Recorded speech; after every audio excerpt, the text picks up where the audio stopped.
অনেকদিন আগের কথা। এক বিশাল ঘন জঙ্গল, কিন্তু সেখানে প্রাণীরা কখনোই শান্তিতে থাকতে পারতো না। হ্যাঁ রে ভাগ্নে, কিছু কি পেলি? আমার পেটটা তো ক্ষুধায় চো চো করছে। কা কা আচ্ছা মামা, তুমি কতদিন বাঁচতে চাও?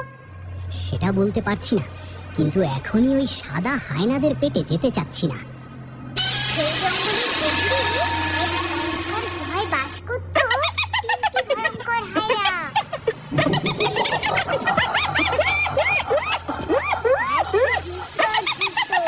জঙ্গলের অন্য শিকারীরা আলাদা আলাদা শিকার করলেও একসাথে আক্রমণ করত, আর তাই তাদের ভয়ে গোটা জঙ্গল কাঁপত। আজ পেটে দারুণ খিদে রে ভাই, চলো উত্তর দিকে যাই। শুনেছি ওদিকে বুনো শুয়োরের পাল এসেছে। আমরা তিনজন একসাথে ঝাঁপিয়ে পড়লে জঙ্গলের রাজাও পালিয়ে যায়।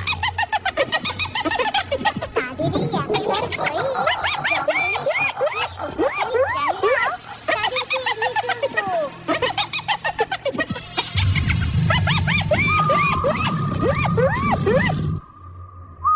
প্রতিদিন তারা অসংখ্য প্রাণী শিকার করে অন্ধকার গুহায় ফিরে যেত, কিন্তু কেউ জানতো না এত শিকার দিয়ে তারা গুহার ভিতর কি করে।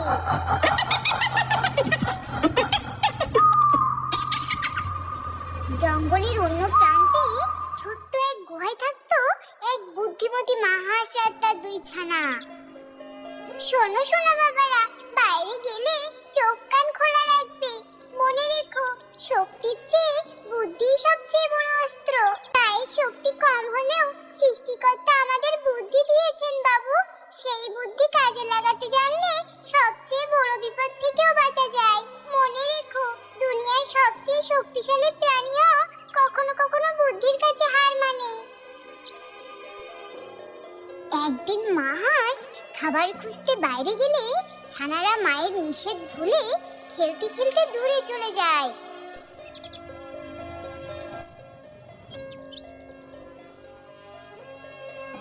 ঠিক তখনই তিন হায়না তাদের দেখে ফেলে।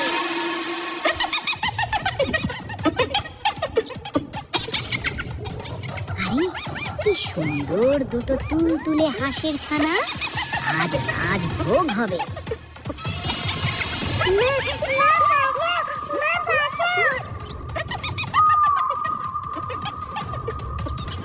কান্না শুনে মা হাঁস ছুটে আসে।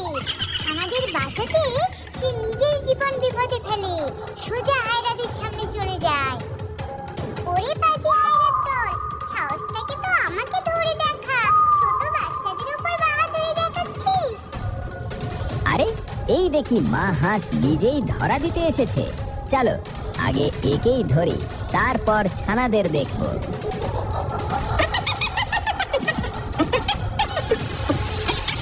মা হাঁস ইচ্ছে করে উল্টো দিকে দৌড়াতে থাকে। হায়রারা তিনজন ছানাদের ছেড়ে তার পেছনে ছোটে।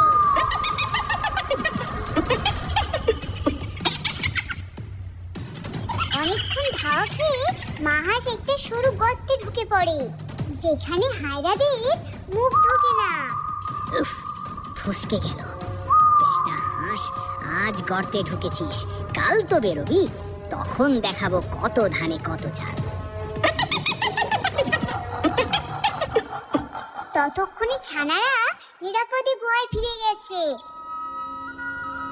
মা হাঁসও পরে গুহায় ফিরে বাচ্চাদের বুকে জড়িয়ে ধরে। এই ঘটনার পরে জঙ্গলে আতঙ্ক ছড়িয়ে পড়ে। বনের রাজা সিংহ প্রাচীন বটগাছের নিচে জরুরি সভা ডাকেন। শোনো সবাই, এই তিন হায়রা আমাদের জঙ্গলে শান্তি শৃঙ্খলা নষ্ট করছে। প্রতিদিন কেউ না কেউ নিখোঁজ হচ্ছে, আমাদের কিছু একটা করতেই হবে। মহারাজ, আমি যদি ওদের ওপর পা তুলে দিই ওরা তো শেষ, কিন্তু ওরা তিনজন একসাথে আক্রমণ করে, খুব দ্রুত ছোটে, আমি ওদের নাগাল পাই না। সবাই বিভিন্ন পরিকল্পনা দিচ্ছিল, কিন্তু কেউই তিন হায়রার সামনে দাঁড়িয়ে লড়াই করার সাহস পাচ্ছিল না। তাদের গায়ের জোর আর একতার সামনে সবাই অসহায়। অবশেষে গাছের ডাল থেকে কাক বলে উঠল, কাক কাক মহারাজ, জঙ্গলের প্রান্তে একটা গভীর পরিত্যক্ত কুয়া আছে। কেউ একবার ওখানে পড়লে ওখান থেকে বেঁচে ফিরে একেবারেই অসম্ভব। যদি ওই হায়রাদের পুষলে ওখানে নিয়ে ফেলা যায়, তাহলে ওদের ভাবলীরা সাঙ্গ হয়ে যাবে। আমরা কুয়ার মুখ ডালপালা আর লতা দিয়ে ঢেকে দিতে পারি, যাতে বোঝা না যায় যে ওখানে কুয়ো আছে। আর তারা যদি একবার কোনোভাবে কুয়ায় পড়ে যায়, ওঠার কোনো উপায় থাকবে না। ওই কুয়া এতটাই গভীর যে একবার পড়লেই শেষ। বুদ্ধিটা কিন্তু মন্দ নয়, কিন্তু ওদের কুয়োর ওখানে টেনে নিয়ে যাবে কে? আর ওরা কি এমনি এমনি আমাদের পাতা ফাঁদে পা দেবে? সবাই মিলে গোপনে প্রস্তুতি নিল। কিন্তু প্রশ্ন ছিল, হায়রাদের গুহা থেকে এত দূর নিয়ে আসবে কে? মা হাঁস সবার সামনে এগিয়ে এলো। মহারাজ, আমি টপ হব। আমি ওদের কুয়া পর্যন্ত ছুটিয়ে নিয়ে আসবো। এটা খুবই বিপজ্জনক মাহাস। ওরা এবার তোমাকে পেলে তোমাকে আর ছাড়বে না। শক্তির চেয়ে বুদ্ধি বড় মহারাজ। আজ আমি ভয় পেয়ে পিছালে কাল আমার বাচ্চাদের কেউ বাঁচাতে পারবে না।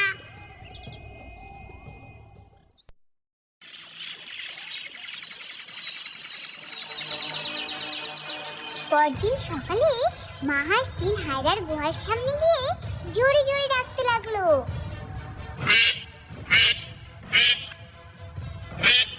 ওরে কাপুরুষ হায়রার দল, আয় আমাকে ধরে দেখা।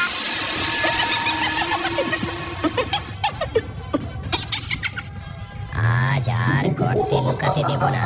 চলো, একে ধরে আজ মজা করে খাবো। তিন হায়রা মা হাঁসকে ধাওয়া করে জঙ্গল, ঝর্ণা, নদীর ধার পেরিয়ে ছুটতে থাকে। আকাশ থেকে কাক পথ দিতে সংকেত দিচ্ছিল। কাক কাক মহাস, আরো জোরে, আরো জোরে, ওরা তোমার কাছে চলে এসেছে। কুয়ার কাছে পৌঁছে একটা হায়রার হঠাৎ সন্দেহ হয়। আরে থামো তোমরা। আমার সন্দেহ হচ্ছে হাঁসটা ইচ্ছে করে আমাদের এদিকে এনেছে কেন? কিসের সন্দেহ? হাঁসটা তো ক্লান্ত হয়ে পড়েছে, ধরো ওকে। মা হাঁস কুয়ার ঢাকা মুখের উপর দাঁড়িয়ে আহত হওয়ার ভান করলো।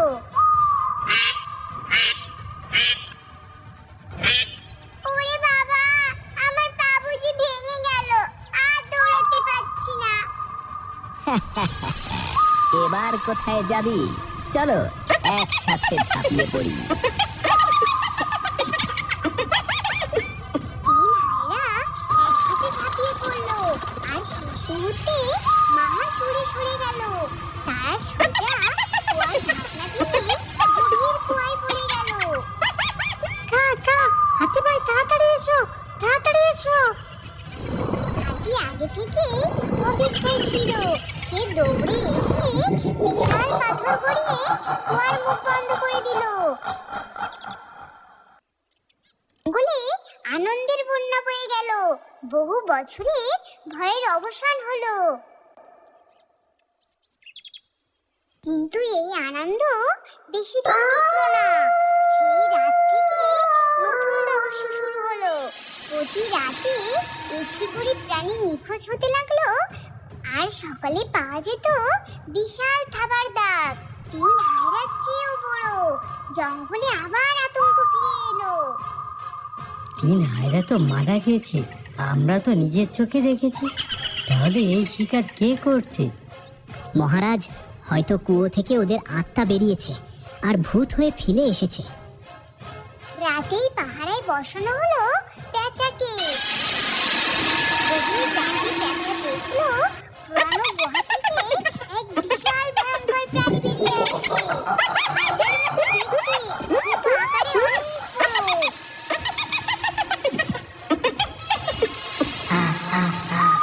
মূর্খ প্রাণীরা ভেবেছিল আমার সেবকদের মেরে শান্তিতে থাকবে। এখন আমি নিজে এসেছি তোদের শিকার করতে।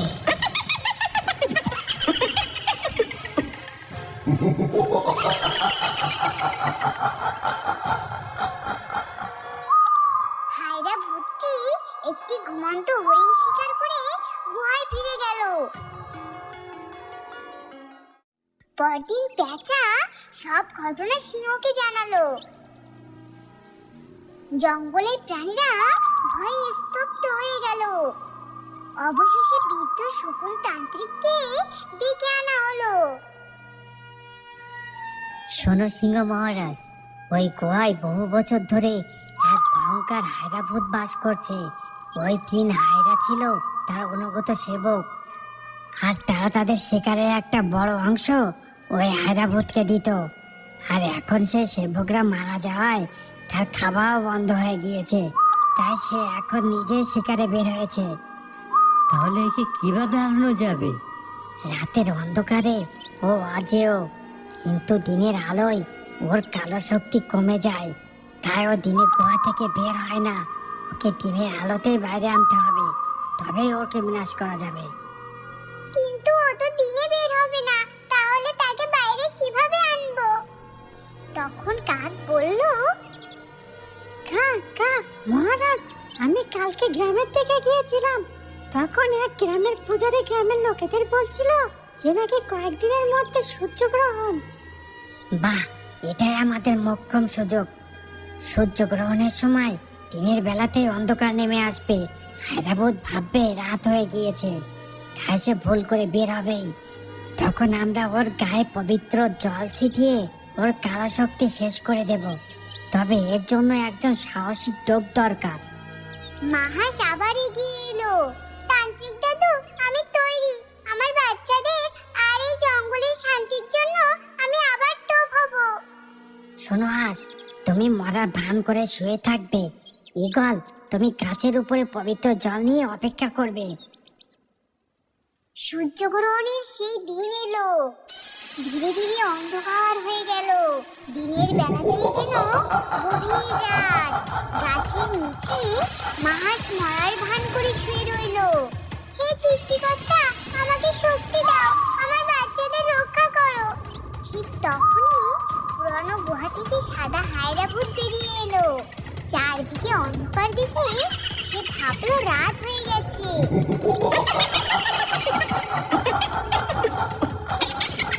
মাহাসের গন্ধ পেয়ে সে গাছের নিচে চলে এলো। এটা না চাইতে জল, আজ তো দেখছি শিকার নিজেই চলে এসেছে আমার কাছে। হায়রা ভূতটি মাহাসকে ধরতে যাবে। তখন শকুন তান্ত্রিক সংকেত দিল। ঈগল, এখন পবিত্র জল ঢেলে দাও, এটাই মোক্ষম সময়। ঈগল মুহূর্তে পবিত্র জল হায়রা ভূতের গায়ে ঢেলে দিল। জল পড়তেই সে আর্তনাদ করে উঠলো। আমার গা চলে গেল, তোরা আমার সাথে ছলনা করেছিস। গা থেকে কালো ধোঁয়া বেরোতে লাগলো।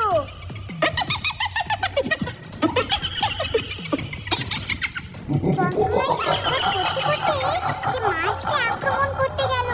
ঠিক তখনই সূর্যগ্রহণ শেষ হতে শুরু করলো। চাঁদের আড়াল থেকে সূর্যের প্রথম তীব্র কিরণ সোজা আয়রাভূতের ওপর পড়লো। পবিত্র জল আর সূর্যের আলোর মিলিত প্রভাবে তার শরীর আগুনের মতো জ্বলতে শুরু করলো। সত্যি আলো, আমি শেষ হয়ে যাচ্ছি।